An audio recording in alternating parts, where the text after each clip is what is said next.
അയ്യോ ഇന്ന് തിങ്കളാഴ്ചയാലോ എന്ന് ഓർത്തപ്പോൾ തന്നെ കട്ടിലിൽ നിന്ന് എഴുന്നേക്കാൻ തോന്നിയില്ല. എന്നാലും എഴുന്നേറ്റ് പല്ലൊക്കെ തേച്ച് മുഖമൊക്കെ കഴുകി ഉണ്ടായിരുന്ന വർക്കൊക്കെ ഫിനിഷ് ചെയ്ത് സമയം നോക്കിയപ്പോൾ എന്താ 3:45. ഉച്ചത്തെ ഫുഡ് കഴിച്ചിട്ടില്ലേ?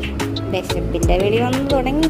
എന്നാൽ പിന്നെ താഴെ പോയി ഫുഡ് എന്താണെന്ന് നോക്കാമെന്ന് വിചാരിച്ച് നോക്കിയപ്പോൾ നല്ല ചൂട് ചോറ് ഉണ്ടായിരുന്ന. ചൂട് ചോറെല്ലാം മാക്കും അടിച്ച് കയറ്റി പിന്നെ മുകളിലോട്ട് പോയി ചെടിക്കൊക്കെ കുറച്ച് വെള്ളം ഒഴിച്ച് പിന്നെ ഉണ്ടായിരുന്ന വർക്കൊക്കെ ഫിനിഷ് ചെയ്ത് താഴെ പോയി ഫ്രിഡ്ജ് വെറുതെ തുറന്നു നോക്കി. അതിൻ്റെ ഉള്ളിലൊന്നും കാര്യമായിട്ടില്ല എന്ന് മനസ്സിലായപ്പോൾ പിന്നെ ആ വിഷമം അങ്ങോട്ട് തീർക്കാൻ പുറത്തോട്ട് വെറുതെ ഒന്ന് പോയി നോക്കിയപ്പോൾ നല്ല മഴക്കാറ് വെച്ചിട്ടുണ്ടായിരുന്നേ.